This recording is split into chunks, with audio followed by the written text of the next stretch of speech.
but we're going to know in a moment. How's everybody out there in case I am? Happy Wednesday. Happy Wednesday. Wednesday, December 2nd. Boy, 2020 is getting out of here, and most of us will say good riddance. 2020 has been a remarkable year, and I use the word remarkable in some interesting ways. Not remarkable, and some things that have happened have been remarkable for people, I'm sure. But it's been a difficult year for a lot of folks. A lot of trials and tribulations, a lot of stuff that we would rather have not have had happened, obviously. And so here we are, December 2nd. The year is going to be gone, and with the year leaving, boy, we get rid of Trump. We'll come back and talk about him in a minute. Hopefully, because we're coming close to having some viable vaccines, we can start to get rid of COVID.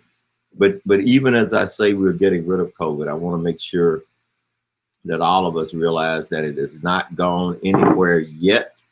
And because it has not gone anywhere yet, Betty, Constance, James, good morning. Because it has not gone anywhere yet, please, please, please still do what you're supposed to be doing.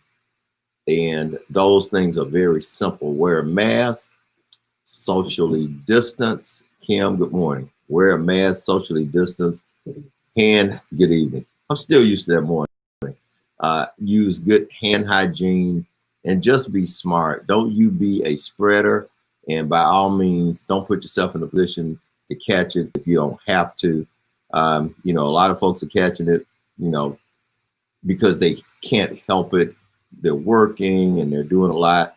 Hey, how about the fact that I just watched an NFL football game on a Wednesday afternoon, and that was kind of fun. I got through with work, the game came on, so I watched the Steelers and the Ravens. Actually, it was a pretty good game. The Ravens put up a good fight, even though they're undermanned. Lamar Jackson, their quarterback, is out. Why? COVID-19. So are several of their players. Mark Ingram is out. Their other back is out. So people are getting missing opportunities to do things. But it was kind of good to watch the NFL on Wednesday afternoon. So that is a 2020 phenomena. NFL game that was scheduled for November is played in December. And I think we're going to see more of that as the season progresses. And I'm just really happy that we're able to have a season, to have a college season. I don't know what's going to happen with Ohio State. I don't know how I feel about them continuing to have the number 4 ranking when they've only played 4 games. I think Alabama's played 8 and Florida's played 8. Texas A&M has played 7 or 8. And for them to be ranked number 4 in the playoff picture while only having played 4 games with the prospect of only playing 6 or 7 and getting a chance to go to the playoffs, I'm not really sure how I feel about that. I'm, be curious to know, how some of you feel about it. I'm obviously an Alabama and an SEC fan, and I don't really anticipate that we're going to see a situation where there are going to be 3 SEC teams in the playoffs. We saw Darla, good morning, good afternoon, good evening. I got to get this right. This ought to help me. So this evening, this is my evening choice of refreshments today. This is Elijah Craig. It's some Kentucky bourbon. If you're a bourbon fan, you probably know what it is. It's pretty good stuff. I think last week I was driving, so obviously, and that was kind of interesting. Driving and doing this, riding and doing this wasn't that easy. Vic, how you doing? But when I'm at home on Wednesday, I think I'm going to always introduce you to something special. So it was either Four Roses or Uncle Nearest the last time. I think it may have been the Uncle Nearest. Hey, check out Uncle Nearest. It's a great story. This is the black man that gave Jack Daniels the recipe for the Jack Daniels bourbon. So anyway, similar to Jack, a little stronger in my opinion. Anyway, Elijah Craig, cheers. No coffee in the evening, maybe a little cocktail. So a couple of things today I want to talk about. First of all, I want to encourage you. Thank you. Follow me on YouTube, friend me on Facebook, follow me on Twitter. Now, I got in a little bit of a, I don't argue with people on social media. I'm not one to go back and forth. You know, I may go back, but if you want to keep going back and forth, you know, that's not going to be me. So I'm not going to do that. So I was on the other night and I'm watching the Seahawks play whoever they were playing. And the Seahawks, I thought, made some really strange decisions early in the game. They went for it on fourth down, close. I'm a football fan. Okay, everybody knows that. They went for it on fourth down. I thought that was silly in the first quarter, first possession, maybe. It didn't make it. And so somebody puts out there, you know, something about them not making it and being so close. And I thought about the fact that the call in the Super Bowl, if you recall, when they didn't hand the ball to Beast Mode, Marshawn Lynch, and Russell Wilson threw an interception to the Patriots of all people, the Patriots. And so I mentioned that, and I had a couple of folks, like, they tried to get back at me on Twitter. I don't know how to argue on Twitter, and I don't argue on social media, so I just kind of left it alone. They were using some terminology that I wasn't really familiar with. So rather than make myself look like an idiot and write it down, you know, when you write this stuff down, it doesn't go anywhere. I warn everybody, stuff you write down and put out here, it didn't go anywhere. So be careful what you say, be careful what you do, because it may come back, somebody may pull it up. So I didn't want to look stupid or, you know, ill-informed, even though I'm sharing with you guys that, you know, there were some things about it that I really didn't know. So I got to learn more Twitter stuff, but follow me on Twitter at B Dickerson Jr. So a couple of things happened today. I'll talk about Trump right off the bat. Thank goodness he's gone. I saw a meme today, and it had his picture, and it had something like "Good riddance to him" in 2021. But we can't wait until he's gone. And even though he's the end of an era, and I don't mean ERA, I mean ERROR, the end of an era. He certainly made an error getting him, electing him as president. But even as he goes out, he's doing things to damage our country and damage our image and potentially damage all of us, still arguing about a contest that he clearly lost. Now all this talk about pardons, and so the guy is planning to pardon people for crimes that they have not been formally accused of, much less convicted of. Now, if that isn't an admission of guilt, I don't know what is. So if you pardon your children and son-in-law and pardon have you heard the Trump is Gone song? No, Robert, I have not heard the Trump is Gone song. Please send it to me. I really got to hear that. But if you're going to pardon all these folks and then, you know, proclaim their innocence, those things don't really add up to me. Now, you know, maybe some people can make some sense of it. You know, I know the folks on Fox are making an alibi that, well, the Democrats are going to come at them and do all this kind of stuff. No, that's the kind of stuff that he did, coming at his political enemies. That is the stuff that they do in other countries, you know, where they actually jail their political enemies. But recall, during the debates with Hillary, when she said something, his remarks said, "You'll be in jail." And so, you know, he fancies and fashions himself after it as these third world kind of dictators. And now America has turned them out. As I've said before, we still have to be concerned about our country because 48% of the people that voted for him after watching him for 4 years screw everything up. Hey, Dennis. Yeah, let's get together. I'm sorry. Yeah, I know we need to get together. I think I sent you my number. I'm not going to say it here, but anyway, I'll put it. I'll shoot you something on Messenger and I'll give it to you. We can talk.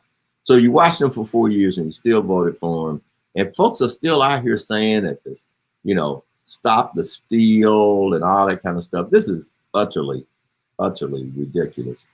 It is so unlike the country that we thought we grew up in. And I'll say that it's so unlike the country that we thought we grew up in. Who are these people? I mean, who are these people that are saying that the election was stolen? Who are these people that are actually sending him money, Denise, sending him money? And it made me think about something. It didn't have a lot to do with Trump, but Trump is fleecing people who are supporting him. And a lot of these folks who are sending him money don't know any better. Obviously, they can't know any better. They got a job, and they probably got a good job, and they got some coins saved up, and some of them sit right beside you and me at work, chances are, or attend meetings with us, chances are. And depending on what church you go to church with you, chances are. These folks are sending him money that he's taking, and who knows what he's going to do with it. He's already been in trouble for the way he dealt with the finances of a nonprofit. That may come back to haunt him. Maybe that's one of the things that he'll try to pardon himself for, but that's going to be a state crime. It's not a federal crime. So if he's going to go down for that, New York City's waiting on him. So anyway, it's just ridiculous that he is fleecing his supporters, that he is fleecing people, that he is still throwing out this garbage and inciting people, enough people to make a difference and enough people for us to have to be concerned. He's exciting and inciting them. They don't, obviously, they aren't as smart as I think you are, or I think I am, or maybe we're the dumb ones. I don't know. But the point is, this is utterly ridiculous. I can't wait for it to stop. Sharon, I can't wait for us to get back to some normalcy and get 2020 and Donald Trump out of here. You're out. Like the umpire says, you're out. So we just got to get rid of him. And then we got to work on and be concerned about all of those people who are sitting in office who could say something but don't. Now, more and more Republicans, people who are Republicans, are coming out and saying the right things, albeit really late, really late. Bill Barr basically, kind of distanced himself. I guess he's got to, try to get a job or do something, or he's looking out for somebody's future. Maybe he is. I respect the folks in Georgia. They stood up for what was, or at least they said the right things, and it seemed like they stood up to Trump and for what was right. But more of the leading Republicans should be doing the same thing, and they're not. They're not doing it. They are not doing it, and it's a shame, Candace. It's a shame, Sharon. Hey, David, what's going on? How you doing? It's a shame that they're not doing that. So that's my rant on Trump. He's fleecing our folks. I read a book a few years back, 5 or 6 years ago, and it was entitled The Fleecing of America. And I thought about that. Of course, that book was about the fact that we just keep piling up national debt on top of national debt on top of national debt. Our national debt, I think in 2015 was somewhere in the 15 trillion. Well, add 10, 11 trillion to that right now. I think we're right at 25, 26 trillion dollars. That's our national debt.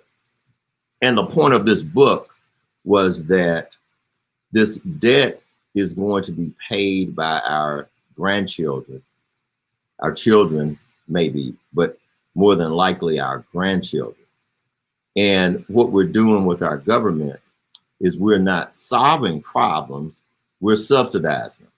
And so when we get a problem, instead of figuring out how to solve the problem, how to make the problem go away, how to cure whatever it was that caused the problem, we put enough money over it and around it, and and we sort of bandage it up. If you got something that's wrong with your hand or you got a sore, you can put a Band-Aid over it and eventually it heals, but the Band-Aid didn't make it heal.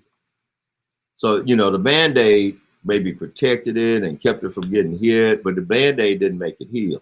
Some medicine has got to be put on it if you want it to heal. We got to put some medicine on our economy if we want to make it heal. And we can't just keep throwing money after our problems. We have to solve the problem. So as I was thinking about, this fleecing of people that Trump is doing, I also thought about the book, The Fleecing of America, and it made me think about the fact that we are, unfortunately, just increasing our national debt. Terry, how are you?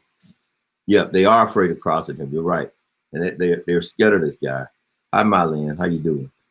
They're afraid of this guy because he's got a big mouth. But you can shut down a bully. And if just be a bigger bully. So if Mitch McConnell and other Republicans banded together and said, hey, we're going to be a bigger bully than this bully, you shut him down. He's really not that smart and he's not that shrewd. Look at his business deals. But he's a bombastic, pompous bully.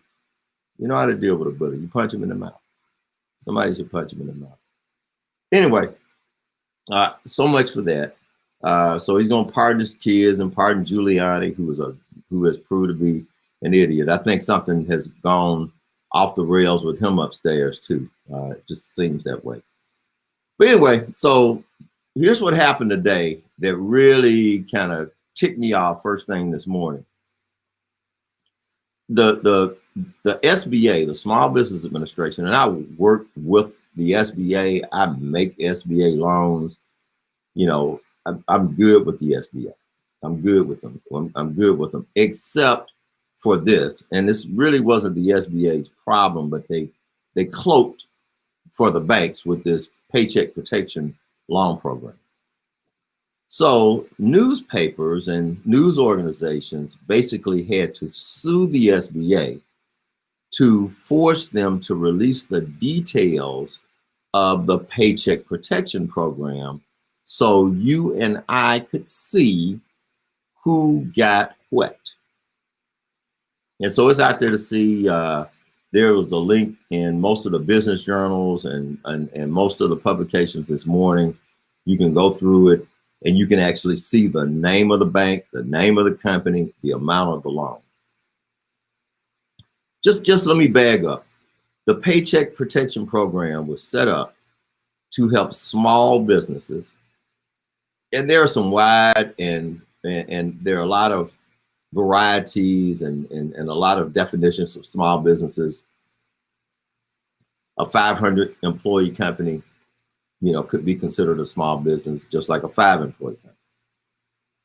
And so I recognize that small businesses come in all shapes and sizes. Okay, so let's underscore that. But when you look at the first 4 or 5 pages, and they listed them in the amount of the loan, 4 or 5 pages with 50 loans per page were for $10 million. Now, if your bank was trying to help save this economy and save the small businesses that really needed the help,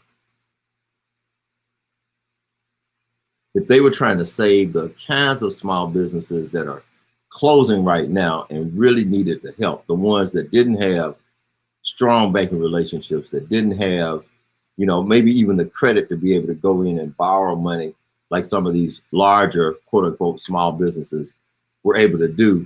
If they had been trying to help them, we wouldn't have seen way more $10 million loans than $5 million loans either.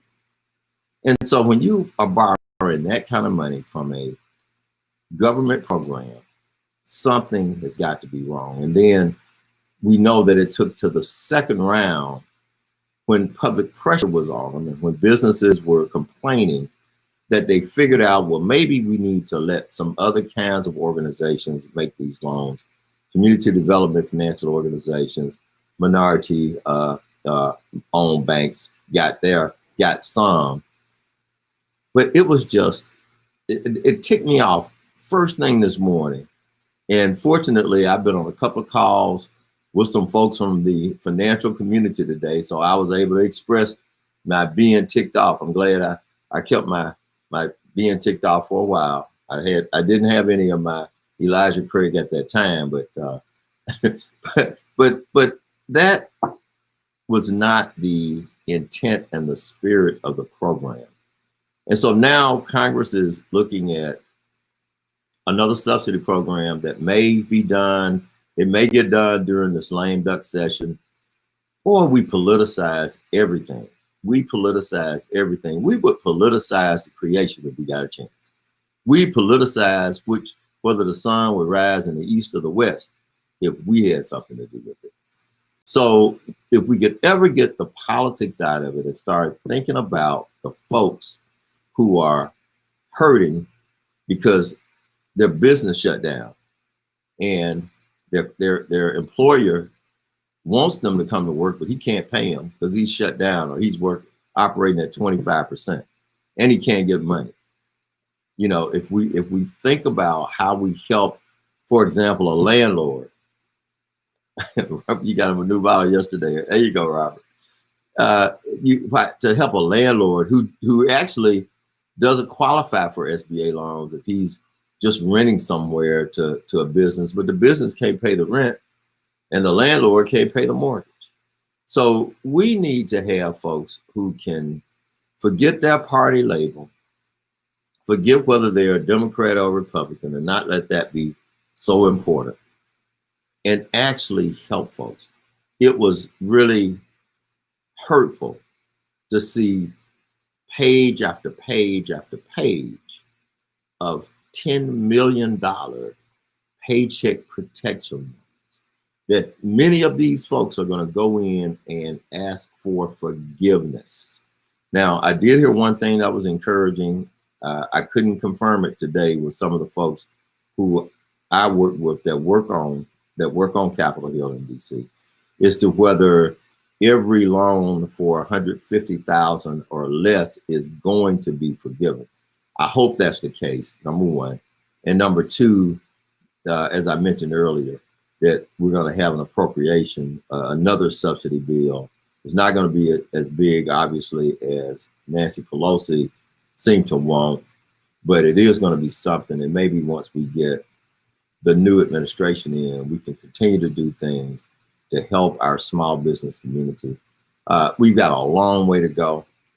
It's going to be a tough struggle. And if you get the opportunity to support a small business, to support a Black business, please, please, please do so. If you're a Black business and you want us to know who you are, go on our website, GastonBusinessInstitute.com, GastonBusinessInstitute.com. Put your information in, and you know how to get in touch with me. If it's anything that I can do for you, let me know. So, you know, I started blogging, and I hope most of you know that I'm part of a radio program, the Myriad Gospel Countdown. We can be heard on dozens of stations across the country. We've been doing it for 25 years. We started in 1996, so really coming up on our 25th birthday. 25 years passes fast, and that's where the byline "in the black" came from. And so you see it behind me, in the black. I spell it different. I can't spell, but anyway, I'll make a little bit of a commercial before I get into what I'm going to say before I get out of here. So, but you can check out you can actually listen to the program at gospelcountdown.net, gospelcountdown.net. Angela, how you doing? Hey, urbanham.com. What's up, Russ? How you doing? Darnell, how you doing? So anyway, so I do In the Black on the program, but I also do something else. And if you've listened to it, you may know I also do an inspirational moment. Now, the inspirational moments are generally biblical in nature. And they're more in keeping with the spirit of a gospel show. Even though I think In the Black is important because we need to keep our folks informed, we also have to keep them inspired. And so from time to time, I look back, at some of the messages. And so, I guess, I was looking back today and I saw one that I just want to share with you. And it comes from the book of Proverbs, 3rd chapter, 5th and 6th verse. And it tells us that we need to trust God and not so much ourselves. Lean not into your own understanding. We need to be submissive and allow God to direct our paths. And I thought that that was powerful and important as a message, because as I've talked about a lot of stuff here, hey William, how you doing? Angela, we have a tendency to get stuff wrong, and we get stuff wrong more often than not, and we get stuff wrong most of the time when we can't get ourselves out of our own way. We can't get over, we can't get out of our feelings. We can't get out of our emotions. We can't get our ambition out of the way. And even when we hear God's voice, we start second guessing it because it may not tell us what we want to hear. What's up, Sean? It's not telling us what we want to hear, so we second guess it. As a cliche says, we're too smart for our own good. And even when we think we're right, we're oftentimes wrong. So when we do the same things and make the same decisions and we make the same mistakes over and over again, and I hope nobody gets offended because I'm not talking about you, I'm talking about me.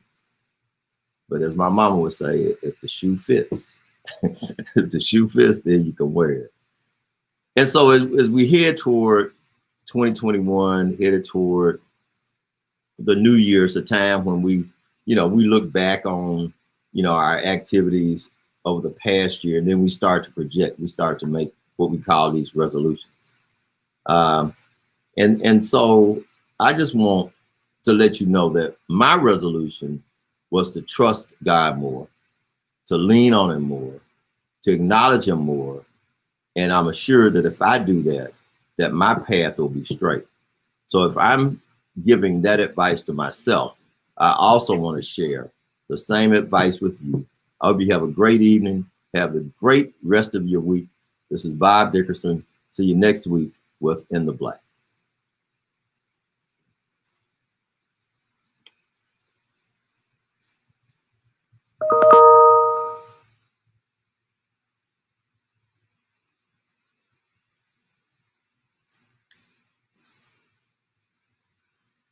I shared your story, my story, into